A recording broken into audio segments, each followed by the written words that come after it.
Bonjour Jacques Attali. Vous êtes économiste, bien sûr, président de la Fondation Positive Planète, mais surtout maintenant écrivain. C'est votre deuxième thriller, on va en parler parce que c'est étonnant. Ça s'appelle Meurtre en toute intelligence, publié chez Fayard.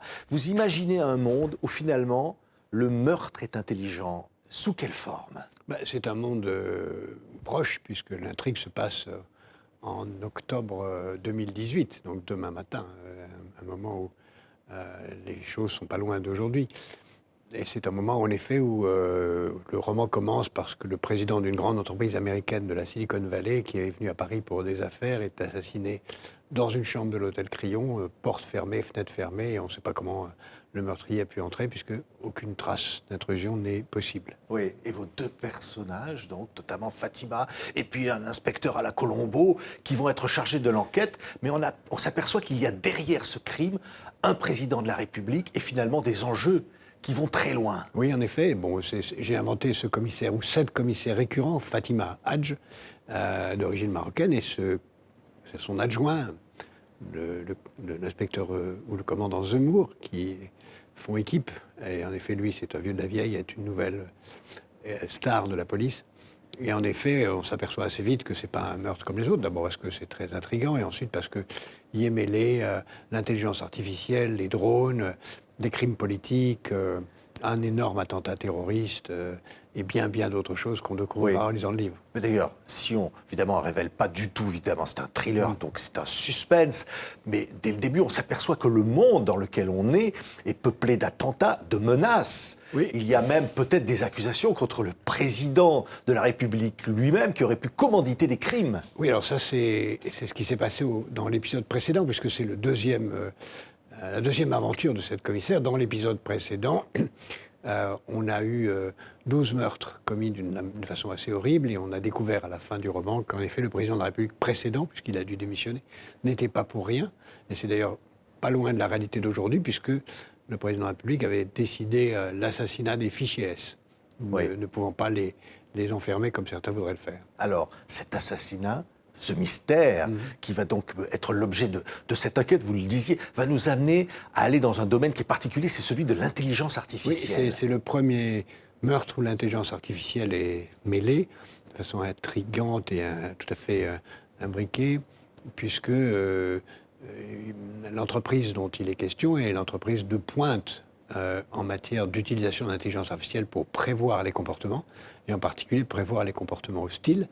Et elle est venue à Paris pour acheter une entreprise française qui fabrique des drones. Ce sont naturellement des entreprises imaginaires, mais pas tout à fait imaginaires, parce qu'elles sont très près d'une réalité que je connais bien dans le monde de l'intelligence artificielle, de l'industrie de l'armement et de la Silicon Valley. Oui, et derrière ça, il y a des enjeux à la fois économiques, mais je dirais aussi stratégiques, qui sont considérables. C'est aussi l'occasion pour moi de révéler ce qu'on connaît très mal, c'est que les drones, qui vont bientôt être de la taille d'une balle de tennis, avec une capacité de faire beaucoup de mal, bientôt, c'est-à-dire dans les moins de 10 ans, vont être un instrument qui va changer complètement la conduite de la guerre, puisque ce n'est pas seulement des drones qui sont des petits avions comme aujourd'hui, mais c'est vraiment des armes minuscules qu'on pourra lancer seuls ou sous forme d'escadrilles de milliers d'entre eux pour avoir des actions soit militaires, soit de terreur, soit de terrorisme, etc.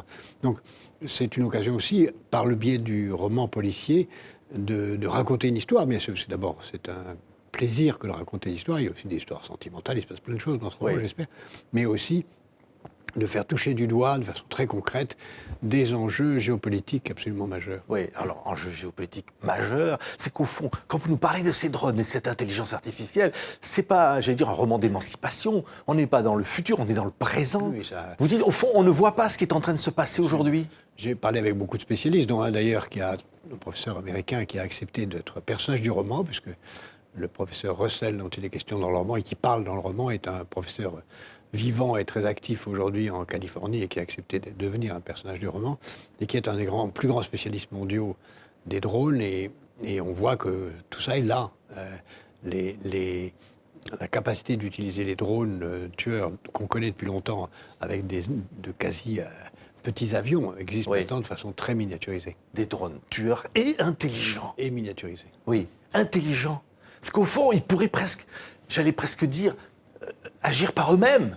Et finalement se retourner contre nous quelque part. Oui, c'est ce qui est arrivé avec le golem, c'est ce qui est arrivé avec Frankenstein, c'est arrivé dans tous les mythes. Le grand danger de l'intelligence artificielle, et dans ce roman, on voit ce qui est un cas très particulier, un scénario très particulier de ce risque, qui est un scénario tout à fait probable, possible, dans lequel il est urgent d'essayer de se prémunir, parce que l'intelligence artificielle et les drones sont aussi des outils incroyablement positifs, utiles, Oui. qui peuvent aider l'humanité. C'est incroyable parce que dans ce livre, il y a des citations littéraires, des citations de cinéma. Une citation vers 418 du chant 18 de l'Iliade, hein, le dieu Héphaïstos qui fabriquait des serviteurs de métal dotés d'intelligence pour les autres dieux grecs. Oui, ça veut dire que ça existait déjà. C'est le nouveau président de la République de l'époque, enfin d'aujourd'hui, puisqu'il a un président imaginaire, mais qui est très cultivé et qui cite en effet une étrange citation d'Homère qui parle des robots métalliques et d'une intelligence artificielle où Jupiter fabrique des robots au service des autres dieux, mais ces robots deviennent très indépendants. Donc oui.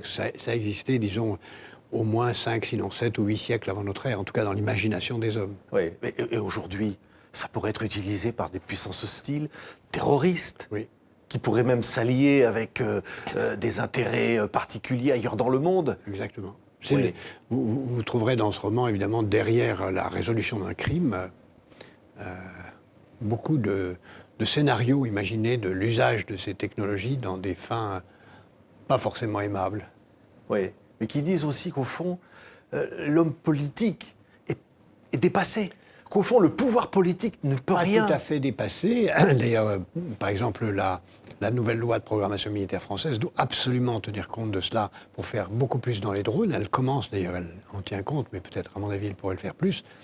Toutes les armées du monde qui continuent à fabriquer des chars, des tanks, des choses qui ont servi dans la guerre de 14, vont commencer à basculer vers ces armes-là, et alors là, ça va changer beaucoup de choses. D'autant plus que c'est comme dans beaucoup de domaines où les objets sont duaux, c'est-à-dire qu'ils sont à la fois militaires et civils, et ils coûtent de moins en moins cher à fabriquer. Donc, avant, les armes fatales, les armes nucléaires coûtaient et coûtent encore aujourd'hui des fortunes et sont à la portée de peu de pays.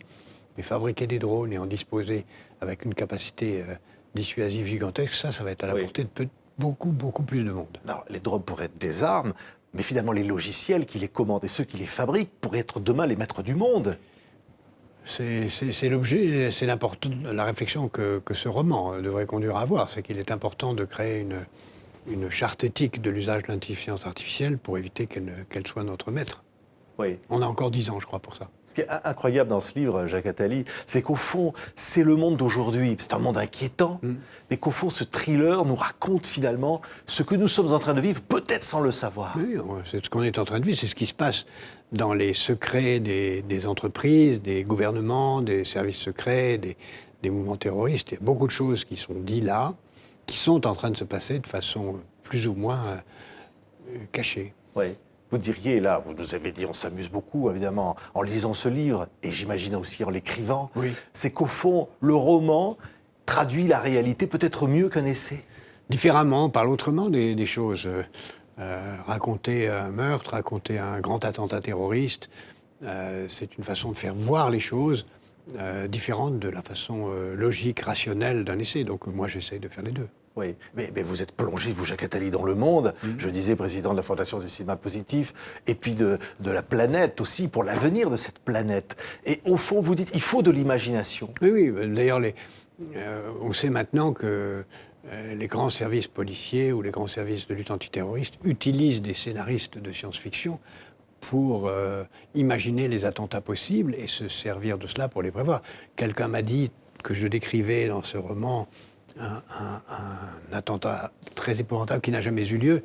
On m'a reproché de donner des idées aux terroristes. Je crois que les terroristes n'ont pas besoin d'avoir des idées, mais je donne surtout des idées à ceux qui nous protègent pour créer les conditions pour que l'attentat que je décris dans ce roman n'ait jamais lieu.